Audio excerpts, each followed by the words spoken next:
Some of the key risks facing the global economy, but American think tank, the Eurasia Group, has identified Russia's President Vladimir Putin and China's President Xi Jinping as the top global risks in 2023. Joining us now to discuss all of this and more is Ian Bremmer, President and founder of the Eurasia Group. Ian, always a pleasure. Many thanks for joining us here on CNBC TV 18.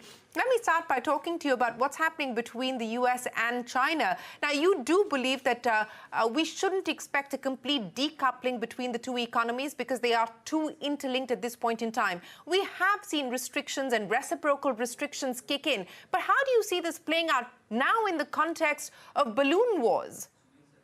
Well, you're right. They are reciprocal, but they're also very targeted. These export controls, the Americans put them on first. And they're talking specifically about dual-use technologies that have both economic and direct military purposes, hence advanced semiconductors, 5G technologies for Huawei that works with the Chinese military, soon probably quantum computing and generative AI. For the Chinese, areas that are strategic sectors that really matter for them, where they have a significant lead, like the processing of critical resources for the transition energy, as well as solar cell production and some areas of biotech. Those are all important, don't get me wrong, but that's very different from a Cold War between the United States and China. Neither government wants to see that happen. They've both been very careful in trying to ensure that they maintain a floor underneath the relationship, this most important geopolitical relationship in the world today. And the balloon wars, I mean, first of all, one balloon in terms of that we know comes from China and a surveillance program. And when the Biden administration found out about the balloon, they still had every intention of proceeding with Secretary of State Blinken's trip to Beijing to meet with Xi Jinping. That's because it didn't represent a direct intelligence threat. And of course, that meant they weren't going to shoot it down. Now, once it became known publicly, then there was a lot of domestic political pressure that required them to shut down the meeting and to shoot down the balloon. But you're still seeing an urgent desire to ensure that these political leaders are meeting and hopefully meeting regularly going forward. So there's a lot of conflict management going on, crisis management between the Americans and the Chinese, the sort of thing that you don't see at all between the West and Russia, for example. You know, Ian, I just want to take that point forward, and it's important that you talk about this crisis management and in the context of not believing, or you not believing, that we are likely to see a US-China Cold War. But there are domestic compulsions, and you pointed that out in the context of the balloon being shot down. We are headed into a presidential election. What could that mean in terms of further action from the US against China to cater to the domestic compulsions? Look, we saw this last year when former Speaker of the House Nancy Pelosi went to Taiwan. Privately, President Biden was sending his cabinet members to try to tell her not to go, that he'd prefer not to. Once it got leaked to the press that she was planning a trip, suddenly he had to get behind the trip. And of course, that led to some economic sanctions from the Chinese, as well as a lot of military posturing, shooting missiles across the island, all of that. Speaker Kevin McCarthy is likely to make a trip in coming months. I suspect this is also going to be a hard one to manage. So, you know, I have a fair amount of confidence that both presidents want the relationship to be stable. But I also recognize that domestic pressures are making accidents more likely over time. And there's no question that the likelihood of those accidents as we go forward, not just in a presidential election cycle, but just more generally as the Chinese economy becomes larger, as they're seen as more of a competitive threat to the United States, the potential for those accidents is going to grow. You know, I want to focus a little bit on China specifically, Ian. And while we have seen through the course of the pandemic a reshaping of global supply chains, and I know that you believe that we're nowhere close to the end of globalization, what we are perhaps seeing at this point in time is a reshaping of global trade and investment. But now with China reopening, perhaps also recalibrating its strategy to try and prop up its economy, how do you see the world negotiate now with a reopened China? Well, look, the world private sector wants to see just-in-time supply chains because they're more efficient, they're cheaper. And of course, the shareholders appreciate that. CNBC viewers appreciate that. It redounds to their bottom lines and to the profitability of the shareholders. I understand that. And there are lots of reasons why politics can interfere with otherwise efficient processes of globalization. And we certainly have seen some of that through the pandemic with all of the quarantines, the shutdowns, and the challenges with supply chain.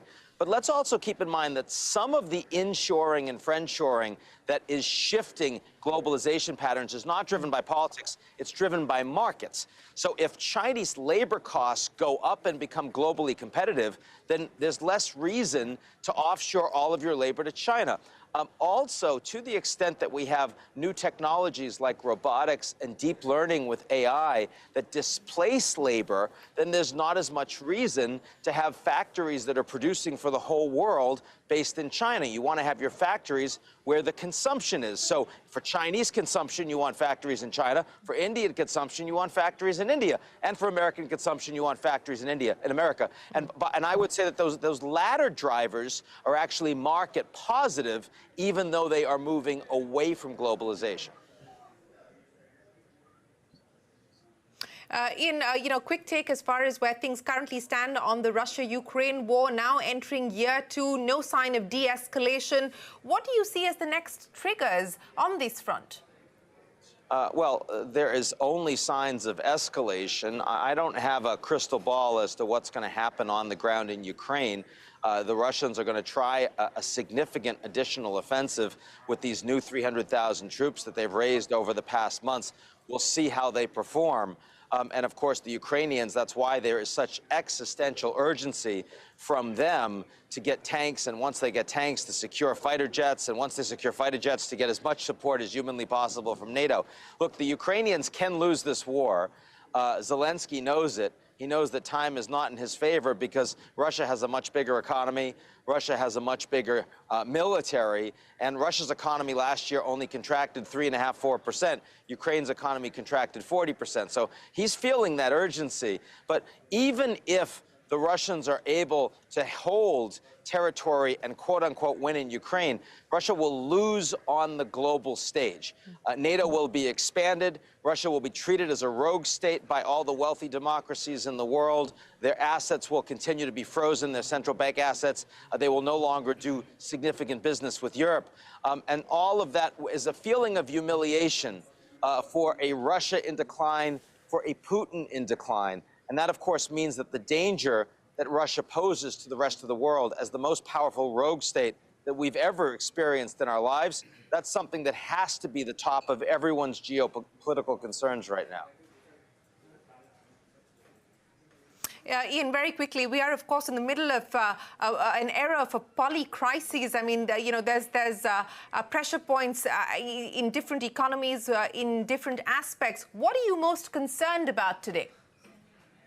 I am most concerned about Russia, and nothing else is even close.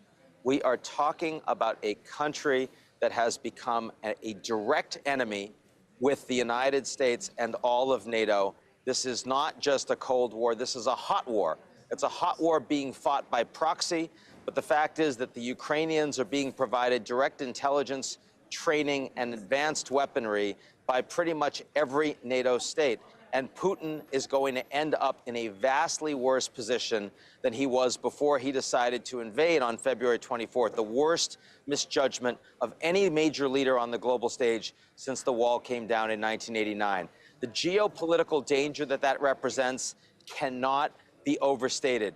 There's a possibility of even weapons of mass destruction being used in the field, but well short of that, we're talking about the fact that this war will not be just contained to Ukraine. We will be talking about a war between Russia and NATO that will be fought in cyber. It will be fought through infrastructure. Will be fought through espionage. It will be fought through disinformation. That is an enormous challenge, the likes of which we have not seen since the Soviet Union collapsed.